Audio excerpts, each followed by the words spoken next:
आज की इस वीडियो में सब सवालों का जवाब, ये एमएसपी है क्या, कैसे तय होती है, क्यों ज़रूरत है, क्या दिक्कत है, किसान क्यों परेशान हैं, क्या मांग रहे हैं, जो मांग रहे हैं वो हो सकता है, नहीं हो सकता है, क्यों विरोध हो रहा है और क्या होगा। मतलब एमएसपी की पूरी रामायण का कपड़ा छान निचोड़ कुछ ही मिनटों में। तो अगर आप किसान हैं, किसान एक्टिविस्ट हैं, किसानों के हितैषी हैं या स्टूडेंट हैं, इस देश के नागरिक हैं, जानना चाहते हैं कि ये मामला क्या है, तो पेश है एमएसपी की मास्टर क्लास। पहला सवाल, ये एमएसपी है क्या? एमएसपी आंदोलन वगैरह में भी इसके हिंदी शब्द में कोई बोलता नहीं है, इसको एमएसपी बोलते हैं लोग। मिनिमम सपोर्ट प्राइस, हिंदी में कहते हैं न्यूनतम समर्थन मूल्य। मतलब सरकार हर साल दो बार, एक बार मई के महीने में या कभी अप्रैल के महीने में और दूसरी बार अक्टूबर के महीने में फसल बोने से पहले एक लिस्ट जारी करती है केंद्र सरकार और कहती है फला फला फसल की न्यूनतम मूल्य इतना होगा इस सीजन के लिए। उसे कहा जाता है एमएसपी। शुरुआत इसकी हुई थी 1965 में। उस जमाने में ग्रीन रेवोल्यूशन हो रहा था, नई वीट की और राइस की वैरायटी इंट्रोड्यूस की जा रही थी और वैज्ञानिकों को विश्वास नहीं था कि किसान इसको स्वीकार करेंगे। किसान भी असमंजस में थे, भाई तुमने नई चीज लगा दी, मान लो मेरा प्रोडक्शन ज्यादा हो जाए तो क्या होगा। और वो जमाना था जब देश में खाद्यान्न की सीरियस कमी थी। तो ऐसे में सरकार ने शुरू की थी स्कीम, किसान को भरोसा दिलाने के लिए, चिंता मत करो, तुम ये फसल उगाओ और अगर उगेगी, जितनी भी उगेगी, तुम्हें कम से कम इतने प्राइस की तो हम गारंटी देते हैं। ज्यादा मिल जाए तो बेच लेना, नहीं तो कम से कम इतने की तो गारंटी है। मिनिमम प्राइस, लेकिन खाली मिनिमम प्राइस नहीं है, ये मिनिमम सपोर्ट प्राइस है। सरकार ने कहा कि हम खरीद लेंगे ना, चिंता की कोई बात नहीं, हम सपोर्ट कर रहे हैं, गारंटी दे रहे हैं। शुरू यहां से हुआ, बाद में वो संकट टल गया, लेकिन दूसरी जरूरत पैदा हुई। दूसरी जरूरत थी गरीब लोगों को राशन देने की। सरकार गरीबों को राशन देना चाहती थी, सस्ता अनाज, सस्ता गेहूं चावल देना चाहती थी। कैसे दे? उसके लिए ये स्कीम जो कि शुरू हुई थी किसानों को भरोसा देने के लिए, पता नहीं कब वो स्कीम बदल गई और बन गई राशन की दुकान के लिए अन्न खरीदने की स्कीम। ये स्कीम बदली गई, धीरे धीरे इसमें अन्य फसलें भी जुड़ती गई और ये देखिए आपके सामने जो सूची है, ये 23 फसलों की सूची है।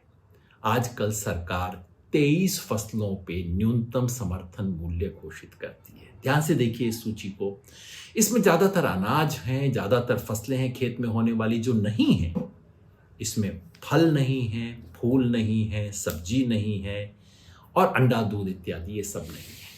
तो ये मुख्यतः केवल अनाज, तिलहन, दलहन इत्यादि और इसके साथ में जूट और गन्ना, इनकी लिस्ट है। सरकार सिर्फ इन्हीं पे देती है। ये फसलें महत्वपूर्ण हैं, लेकिन देश के कुल कृषि उत्पाद की अंदाजन 1/4 28% के करीब हैं फसलें मिला के।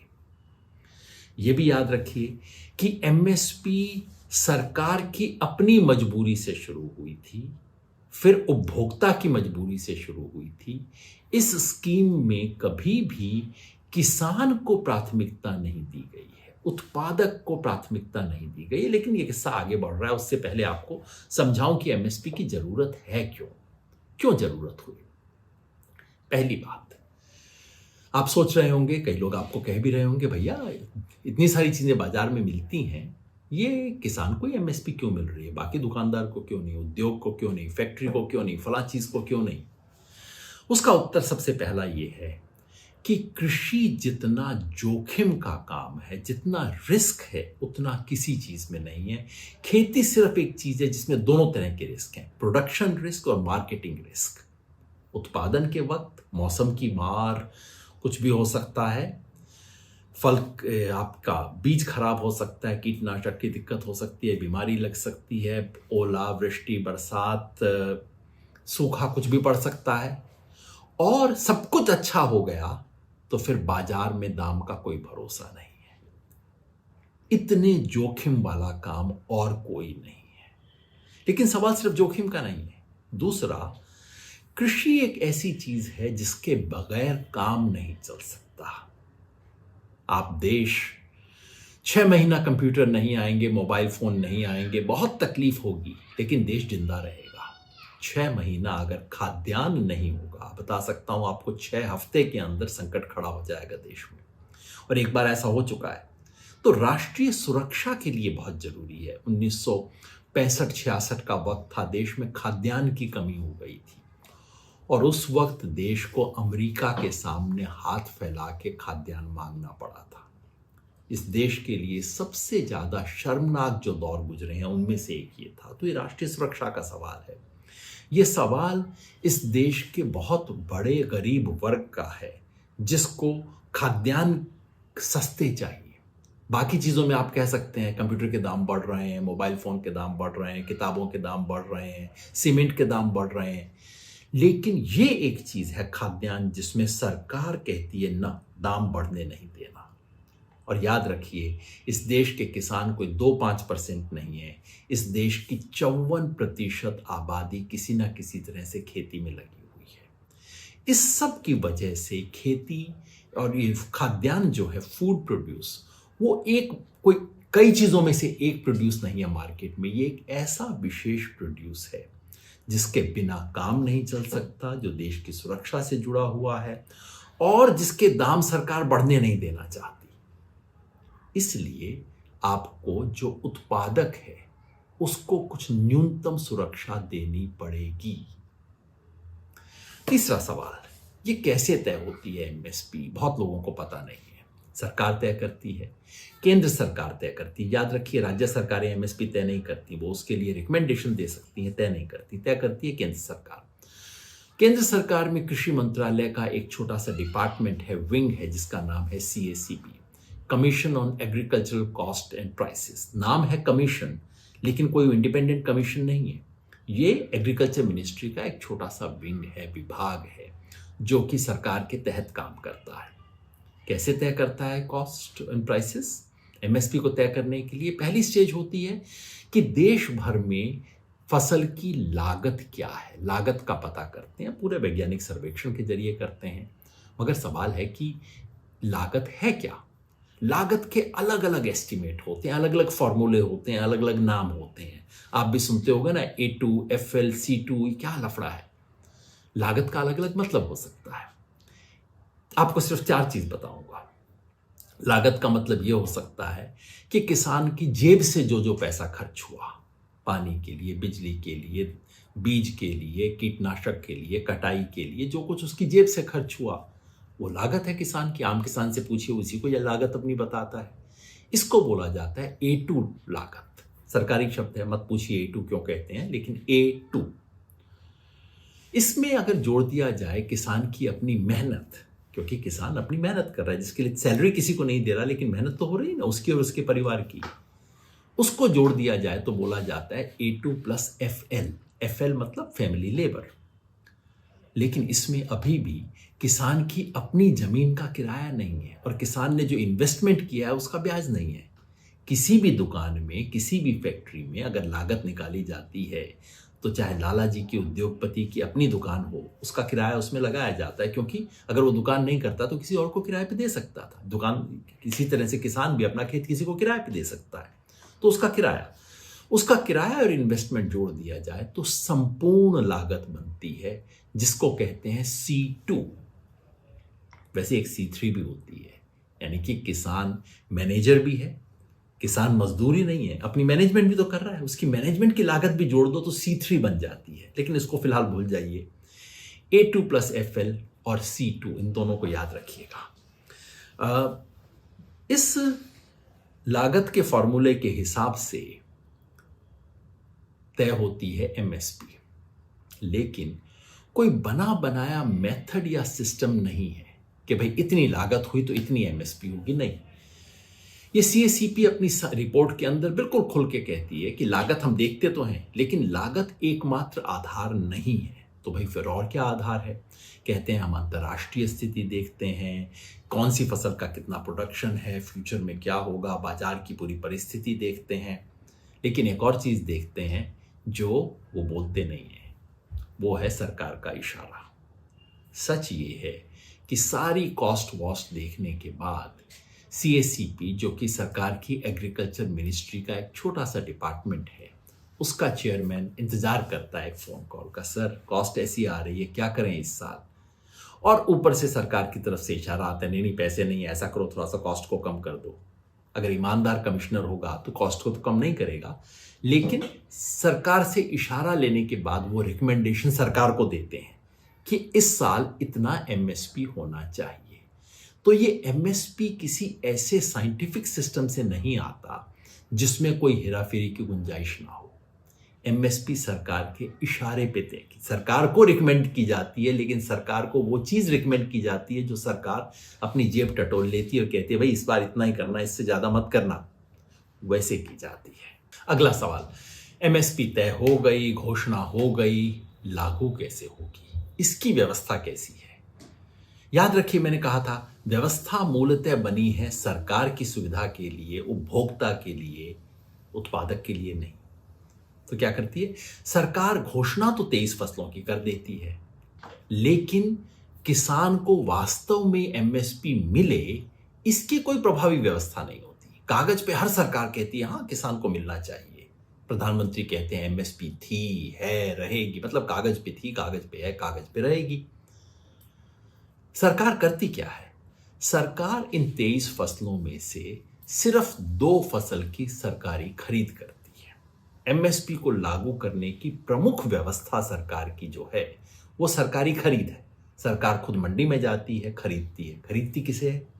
सब फसलों को नहीं, गेहूं को, धान को, इन 2 के अलावा गन्ने का मामला है, गन्ने का बिल्कुल अलग मामला है क्योंकि गन्ने को वहां पे सरकार नहीं खरीदती है, गन्ने को मिल खरीदती है, उसका एक अलग कानून है, उसकी बात मैं नहीं करूंगा।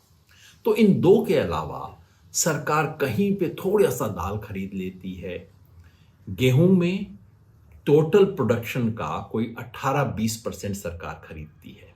धान में देश के टोटल प्रोडक्शन का 35-37-40% तक सरकार खरीदती है। लेकिन दाल का, तिलहन का 1% भी सरकार नहीं खरीदती है। मतलब सरकारी खरीद जो होती है वो इसलिए नहीं होती कि किसान को MSP दिलवानी है। सरकारी खरीद इसलिए होती है कि सरकार को राशन की दुकान में कुछ अनाज देना है। क्या देना है? गेहूं और धान। तो बस उसकी खरीद होती है जो राशन की दुकान के लिए जरूरी है। तो ये जो सरकारी खरीद की व्यवस्था है ये किसान की सुविधा के लिए नहीं है, उपभोक्ता के लिए है। जाहिर है इसलिए किसान को, अधिकांश किसानों को इसका फायदा नहीं मिलता। तो सरकारी खरीद के अलावा और कोई व्यवस्था है? हो सकती है, सरकार की एक स्कीम है जिसका नाम है मार्केट इंटरवेंशन स्कीम, लेकिन वो स्कीम काम नहीं करती। स्कीम अच्छी है कि सरकार मार्केट में दखल दे और प्राइसेस को गिरने से रोके, लेकिन उस स्कीम के में ना पैसा होता है, ना सरकार की दिलचस्पी होती है, ना सरकार कुछ काम करती है उसके लिए। हाँ, MSP ना मिलने की बड़ी प्रभावी व्यवस्था है।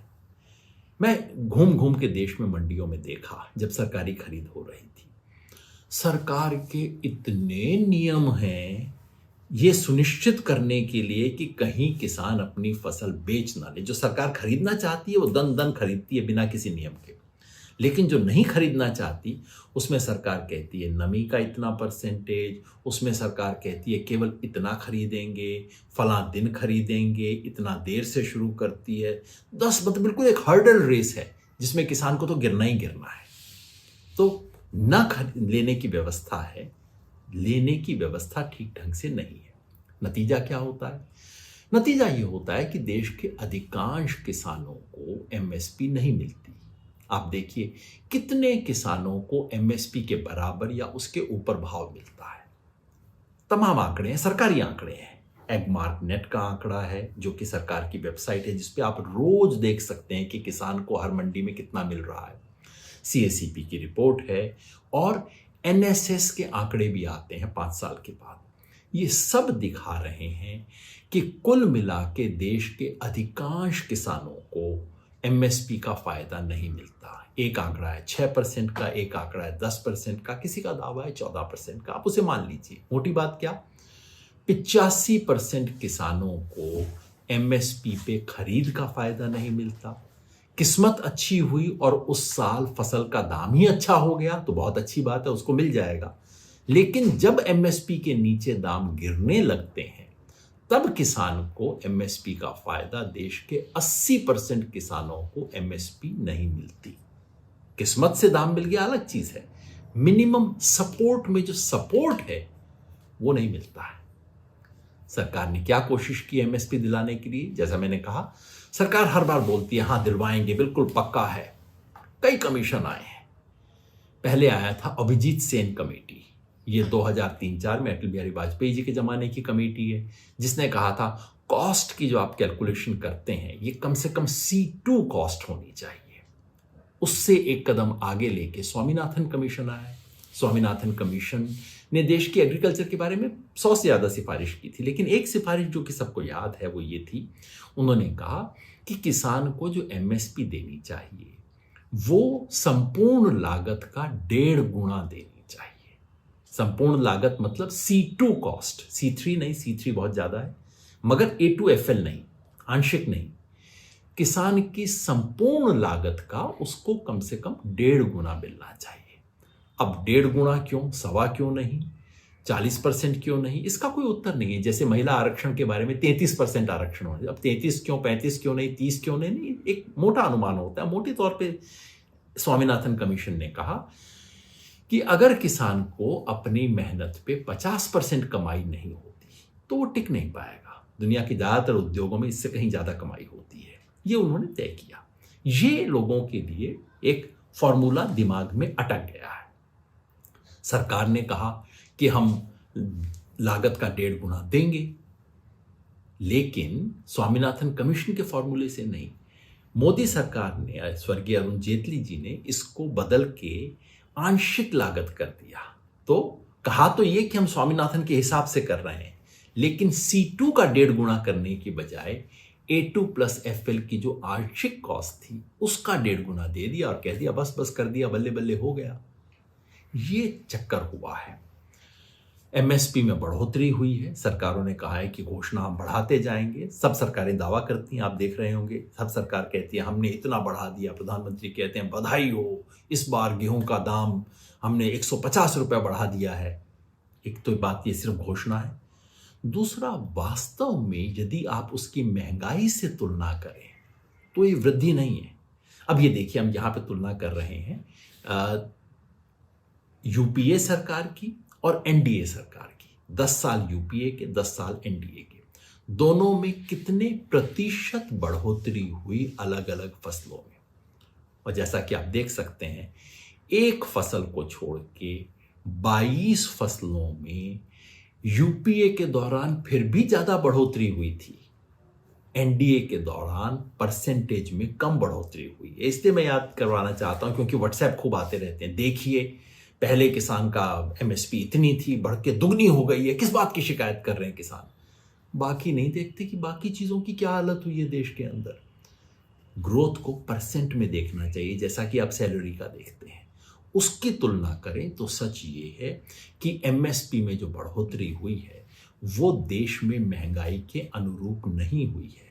खास तौर पे जितना लागत में बढ़ोतरी हुई है, फर्टिलाइजर में, कीटनाशक में, इन तमाम चीजों में, उसके बराबर बढ़ोतरी नहीं हुई है। और इसीलिए किसान की समस्या है। सरकार ने एक योजना भी बनाई, बड़ा सुंदर नाम था आशा, कि किसान की खरीद ऐसे करेंगे वैसे करेंगे। मंत्री जी ने कहा हम सुनिश्चित करेंगे हर किसान को एमएसपी कम से कम मिले।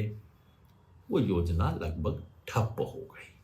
इसलिए परेशान है किसान, और इसलिए किसान आंदोलन अब एमएसपी की गारंटी मांग रहा है। तो क्या है किसान आंदोलन की मांग? मांग ये है कि सभी कृषि उत्पाद पर सभी किसानों को पूर्ण लागत के 1.5 गुना दाम की कानूनी गारंटी मिलनी चाहिए। मतलब इसके 3 हिस्से हैं। पहला हिस्सा यह है कि सरकार सिर्फ 23 फसलों को जो घोषित करती है उसकी बजाय सभी कृषि उत्पाद जो है उस पे एमएसपी तय होनी चाहिए। फल, फूल, सब्जी, अंडा, दूध, तमाम चीज़ों पे, क्योंकि बेसिक स्पिरिट तो सबकी है ना। किसान ने, लोग कहते हैं कि किसान सिर्फ 23 की मांग कर रहे हैं, ऐसा नहीं है। ये 23 तो सरकार ने तय किए हुए हैं। किसान कह रहे हैं कि 23 से आप शुरुआत कर दीजिए, लेकिन इसको अंततः सब तक बढ़ाना होगा। दूसरा कि एमएसपी की आज जो गिनती होती है, जिस तरह से कैलकुलेट की जाती है, वो गलत है। जैसे मैंने कहा, इसका कोई तय फॉर्मूला है ही नहीं देश में। किसान कहते हैं आप स्वामीनाथन कमीशन का फॉर्मूला तय कीजिए, C2 यानी कि संपूर्ण कास्ट का 50% मुनाफा कम से कम इस लेवल पे रखिए। इससे ऊपर कर सकते हैं तो कर लीजिए, लेकिन इतना तो कम से कम होनी चाहिए एमएसपी। और तीसरा, ये दान की तरह नहीं, कोई साधारण सरकारी योजना नहीं, सरकार के सर्कुलर नहीं, ये लीगल गारंटी हो। क्योंकि अगर लीगल गारंटी होगी तभी काम करेगी, नहीं तो सरकारें करेंगी ही नहीं। बार बार 60 साल से धोखा आ रहा है। किसान कह रहा है अब और धोखा नहीं चाहता। जैसे एनएफएसए का कानून है, जैसे मनरेगा का कानून है, जैसे शिक्षा का कानून है, उसी तरह से मुझे कानूनी अधिकार मिलना चाहिए। इस मांग का आधार क्या है?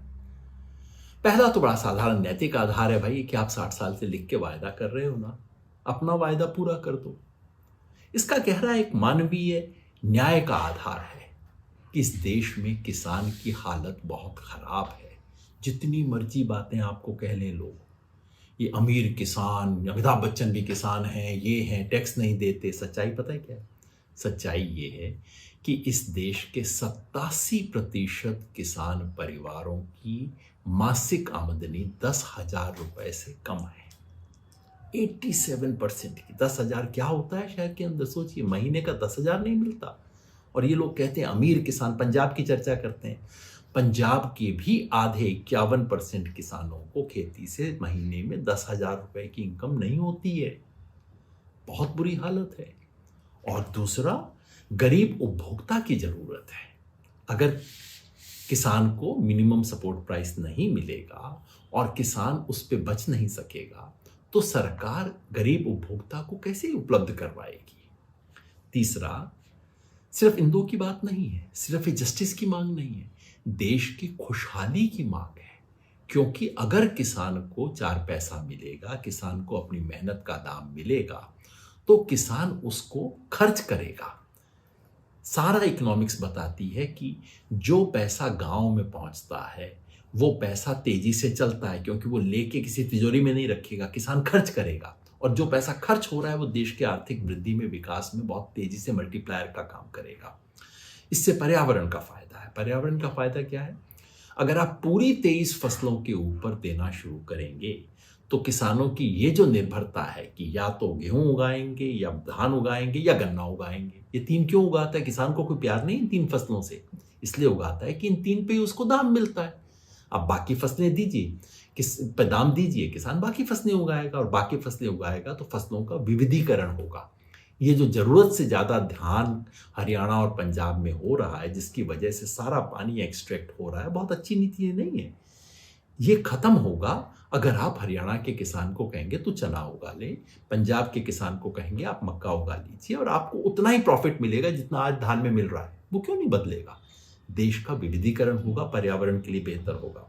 और जैसे मैंने कहा, राष्ट्रीय सुरक्षा का आधार है खाद्य सुरक्षा। तो इसका विरोध क्यों हो रहा है? विरोध होने के कुछ तार्किक कारण है, कुछ अतार्किक कारण है। मैं नहीं कहता कि सारा विरोध केवल स्वार्थी लोगों द्वारा किया जा रहा है, बेवकूफ लोगों द्वारा किया जा रहा है, ऐसा नहीं। तार्किक कारण है इसके, लेकिन वो एक कंफ्यूजन की वजह से है।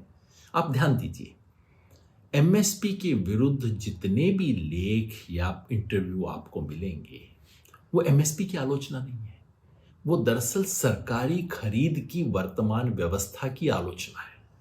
और दिक्कत है कि इन दोनों को हमने एक मान लिया है, क्योंकि कहीं शुरू हुई थी जो एमएसपी किसान की दृष्टि से, वो एमएसपी अब सरकारी खरीद राशन की व्यवस्था के अंदर बदल गई है। और लोगों को सरकारी खरीद के प्रोक्योरमेंट के सिस्टम से जो जो प्रॉब्लम है, वो सारा कहते हैं एमएसपी की प्रॉब्लम है। देखिए, इतना सारा धान और गेहूं एफसीआई के गोदाम में सड़ता है। देखिए, तो सारी खरीद केवल पंजाब हरियाणा से होती है। हालांकि ये बात सच नहीं है, काफ़ी खरीद मध्य प्रदेश, छत्तीसगढ़, तेलंगाना, कर्नाटका में भी हो रही है, लेकिन कुछ राज्यों से ज़्यादा खरीद हो रही है। और सरकार इनएफिशिएंट है, दो ही फसलों पे कितना फोकस है। ये सब एमएसपी की दिक्कत नहीं है, ये आज की प्रोक्योरमेंट पॉलिसी की प्रॉब्लम है। और अगर 23 फसलों पर एमएसपी मिलनी शुरू हो जिस तरीके से मैं बताऊंगा, तो एमएसपी तो इन प्रॉब्लम्स का समाधान है। लोग समझते नहीं हैं, पर्यावरण की दृष्टि से ऐतराज करते हैं कि देखिए एमएसपी के कारण देश में केवल धान, हरियाणा पंजाब में पानी नहीं है, वहां धान हो रहा है। उसका समाधान है एमएसपी भाई। अगर आप एमएसपी देना शुरू करेंगे तो ये प्रॉब्लम नहीं रहेंगी। तो कुछ विरोध तो तार्किक है, लेकिन एक कंफ्यूजन की वजह से है इन दोनों चीजों। लेकिन उसके साथ साथ कानूनी गारंटी को लेके एक वाजिब चिंता भी लोगों को रहती है कि भाई कानूनी गारंटी दे दी फिर क्या होगा, लोग कोर्ट कचहरी में जाएंगे, मांगेंगे, कैसे इसको लागू करेंगे, व्यवस्था कैसे बनेगी, बड़ी कॉम्प्लेक्स हो जाएगी। समझाऊंगा मैं, लेकिन ये सब वाजिब चिंता हो सकती है, समझता हूँ, ये सही बात है, इसका उत्तर होना चाहिए। और कई बार किसान आंदोलन की तरफ से पूरा उत्तर आता भी नहीं है, तो लोगों के मन में तमाम डर होते हैं। लेकिन इसके पीछे सबसे गहरा किसान विरोध के निहित स्वार्थ का खेल होता है। इस देश के अंदर इतना बड़ा एंटी फार्मर लॉबी है इस वक्त, जिसे चौधरी चरण सिंह ने पहली बार चिन्हित किया था, जो नहीं चाहती कि इस देश की नीतियों में किसान सबसे पहले आए, या पहले छोड़ दीजिए किसान आगे दिखे, ये भी नहीं चाहती। जो बार बार कहते हैं इकोनॉमी का क्या होगा, अरे भाई इकोनॉमी में इस देश के 50% नहीं है क्या? तो वो लोग जिन्हें इकोनॉमी में किसान दिखाई नहीं देता, किसान द्वेष, किसान के का विरोध, वो सब भी इसके पीछे है। तो वाजिब सवाल का क्या जवाब है? सवाल है कैसे लागू होगी एमएसपी की गारंटी। बहुत लोगों को समझ ही नहीं आता कि होगी कैसे। सबसे पहले बता दूं कैसे नहीं होगी, क्योंकि दो भ्रांतियां लोगों के मन में है। कई बार पुराने जमाने में किसान आंदोलन भी वो बातें कह दिया करता था, जिससे लोग और डर जाते थे, अरे बाबा ये होगा तो पूरा दिक्कत हो जाएगा। पहला गलत जो भ्रांति है वो ये कि एमएसपी देने के लिए आपको सरकार को सब फसलें खरीदनी पड़ेंगी, या जो फसल एमएसपी के नीचे चल रही है वो पूरी की पूरी फसल सरकार को खरीदनी पड़ेगी। लोग कहते हैं भैया कहाँ से खरीदेंगे, इतना पैसा कहाँ से आएगा, इतना स्टॉक कहाँ से आएगा, कैसे संभव होगा? मगर इसकी कोई जरूरत नहीं है। किसान ये नहीं मांग रहे, किसान ये नहीं कह रहे कि सरकार सारी फसल खरीदे। किसान ये कह रहे हैं कि मेरी जेब में उतना पैसा आए जो आपने न्यूनतम समर्थन मूल्य घोषित किया है, वो सरकारी खरीद से आए, बाजार के खरीद से आए, किसी और तरीके से आए, मुझे इससे कोई मतलब नहीं है। दूसरा, कई बार लोग इसका एक और भ्रांति फैलाते हैं, वो शॉर्टकट वाली भ्रांति है कि अरे कोई प्रॉब्लम ही नहीं है, बस आप एक कानून बना दो कि एमएसपी के नीचे जो खरीदेगा उसको जेल में डाल देंगे। सुनने में बड़ी सुंदर लगती है बात, एक्चुअली इससे किसान का नुकसान हो जाएगा। और वो इसलिए कि ऐसा कानून आप बना दीजिए, जब मार्केट का प्राइस बहुत कम होगा, आप व्यापारी को कहेंगे अगर इससे नीचे तुमने खरीदा तो तुम्हें जेल में डाल देंगे। व्यापारी क्या करेगा? दुकान बंद कर देगा, शटर अपना डाउन कर देगा, कहेगा थैंक यू वेरी मच, और पिछले दरवाजे से किसान को बुलाएगा, आजा बेचना है तो बेच ले। किसान की हालत और खराब हो जाएगी। और सच बात यह है, कई राज्यों के कानून में लिखा हुआ है, इससे कोई फर्क नहीं पड़ता। खाली कानून बना देने से किसान को फायदा नहीं होगा जब तक सरकार आके इसकी गारंटी ना ले। तो फिर कैसे होगा? इसकी त्रिवेणी है, तीन तरह के इंस्ट्रूमेंट्स को इस्तेमाल करना पड़ेगा सरकार को एक साथ देने के लिए। पहला, आज जो सरकारी खरीद हो रही है उसको थोड़ा बढ़ाना होगा। बढ़ाना केवल एमएसपी के लिए नहीं, वो उन चीजों के लिए जो सरकार वैसे भी करना चाहती है। मिड डे मील स्कीम में दूध, अंडा, फल ज्यादा मिलने चाहिए, करेंगे, किसान का सामान खरीदा जाएगा। दूसरा, देश भर से बार बार रिकमेंडेशन आ रहा है कि राशन में आप गेहूं चावल के साथ साथ दाल और तेल दीजिए। ये दो करेंगे, सरकार को इसकी खरीद करनी पड़ेगी। सरकार बार बार कह रही है कि मोटे अनाज को खाइए, तो भाई आप उसको खरीद लीजिए ना। सरकार की अपनी योजनाओं के लिए आप खरीद करना शुरू कीजिए, थोड़ी सी खरीद बढ़ जाएगी, जितनी आज हो रही है उससे 5-10% ज्यादा खरीद होनी शुरू हो जाएगी। इससे किसान का फायदा होगा। एक दूसरा सबसे महत्वपूर्ण बात, ये मार्केट इंटरवेंशन, सरकार बाजार में दखल दे ये सुनिश्चित करने के लिए कि प्राइसेस ना गिरे। वो कैसे हो सकता है? उसके लिए सरकार को ज़्यादा खरीदने की ज़रूरत नहीं है। बाजार में किसी चीज़ का 5% भी ओवर प्रोडक्शन हो जाए, सप्लाई ज़्यादा हो जाए, प्राइस 25% गिर जाता है उसका। बस सरकार 5-10% खरीद ले, इतने में प्राइस स्टेबल हो जाता है। कॉटन कॉर्पोरेशन हर साल ये काम करती है। जैसे ही प्राइसेस गिरने शुरू हुए, सरकार आगे आती है, कहती है ठीक है हम खरीद रहे हैं एमएसपी पे, 3 दिन आप खरीदिए, मार्केट अपने आप ऊपर आएगा, और सरकार उस टाइम पीछे हट जाती है। इसे मार्केट इंटरवेंशन स्कीम कहते हैं। इसके लिए बजट हुआ करता था, मोदी सरकार ने इस स्कीम को चौपट कर दिया पिछले साल, ऑलमोस्ट बंद कर दिया इस स्कीम को। इसके साथ में एक वेयर हाउस रिसीट स्कीम है, जिसके तहत किसान अपनी फसल तत्काल बेचने पे मजबूर नहीं होता, वो गोदाम में अपनी फसल रख देता है, और गोदाम से उसको जो रसीद मिलती है उसके बदले में बैंक से पेमेंट मिल सकता है। तीसरा, इंपोर्ट एक्सपोर्ट की जितनी भी योजनाएं हैं ऐसी हैं जिससे किसान को नुकसान होता है। जब किसान को 4 पैसे मिलने शुरू होते हैं, सरकार एक्सपोर्ट बैन लगा देती है, और अगर डोमेस्टिक प्राइस थोड़ा सा बढ़ जाए, सरकार इंपोर्ट करवाना शुरू कर देती है। इंपोर्ट एक्सपोर्ट की नीति किसान को बेहतर दाम के लिए कीजिए। इन 3 चीज़ों से किसान का मार्केट रेट बहुत ज़्यादा गिरेगा नहीं। आप कहेंगे अगर फिर भी गिरा तो सही बात है, फिर भी हो सकता है। उसके लिए तीसरा मैकेनिज्म है जिसको बोलते हैं डेफिसिट पेमेंट, भावांतर भुगतान। सरकार कहेगी हमने तमाम तरीकों से कोशिश कर ली, फसल का दाम ना गिरे, लेकिन हमने एमएसपी डिक्लेयर किया था 2200, फिर भी बाजार में 1900 ही रहा, 300 रुपए का आपको घाटा हुआ। ये आपके बैंक में 300 रुपए के हिसाब से पैसा, चाहे तो सरकार रसीद वसीद भी ना ले। ये योजना ट्राई की जा चुकी है मध्य प्रदेश में, हरियाणा में, और दुनिया भर में डेफिसिट पेमेंट की स्कीम यूज की जाती है। वो कीजिए, मतलब सरकार को खरीद के गोदाम में रख के सड़ाने बेचने की कोई जरूरत नहीं है, बस भावांतर भुगतान कर दीजिए। सरकार ये कर सकती है। अब आप सोच रहे होंगे कि कितना पैसा इस पे खर्च होगा, और आपने जरूर सुना होगा कि अरे बाप रे, इससे तो सरकार डूब जाएगी, 10 लाख करोड़ रुपया, 16 लाख करोड़ रुपया खर्च होंगे। याद रखिए, ये भ्रांति पर आधारित आपको डराने के लिए दिए गए फिगर हैं। 10 लाख करोड़ तब कब खर्च होंगे जब सरकार सारा गेहूं खरीद लेगी, सारा धान खरीद लेगी, सारा तिलहन दलहन सब कुछ खरीद लेगी, और खरीद के उसे आग लगा देगी, तब खर्च होगा। याद रखिए, सरकार जब खरीदती है तब बेचती भी है। खरीद और बेच का जो अंतर है सिर्फ वही सरकार की लागत है, उससे ज़्यादा सरकार का खर्चा नहीं है। और वैसे भी जो मैंने आपको बताया, सरकार को सब कुछ खरीदने की जरूरत नहीं है। कितना खर्च होगा?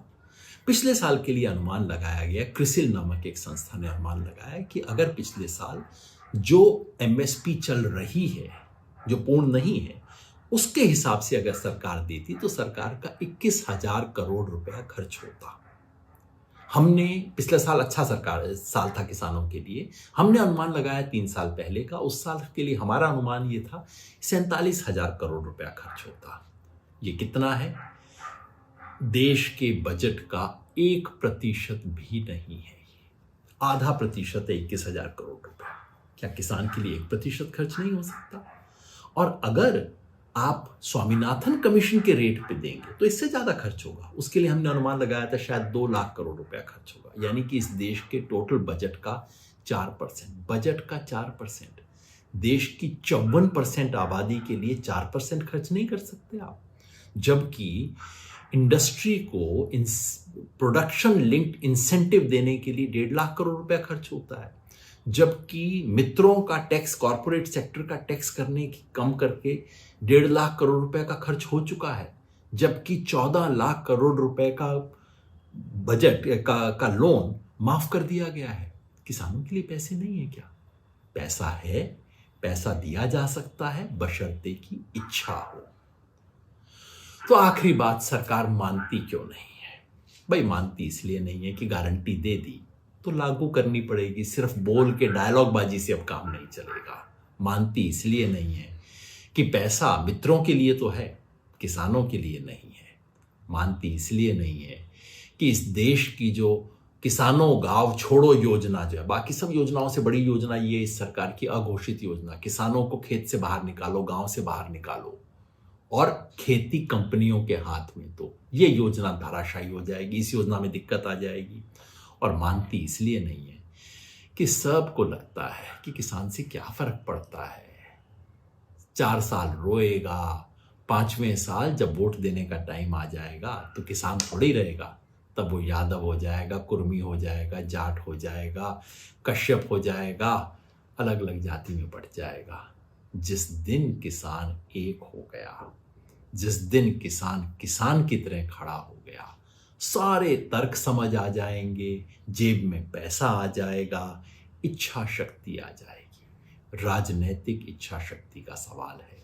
इसीलिए किसान का जो आंदोलन हुआ है, वो आंदोलन एमएसपी हासिल करने के लिए अनिवार्य शर्त है। किसान जब तक सड़क पे नहीं उतरेगा अहिंसात्मक, शांतिमय, लोकतांत्रिक तरीके से, तब तक उसे कुछ हासिल नहीं होगा। एमएसपी का सवाल राजनीतिक सवाल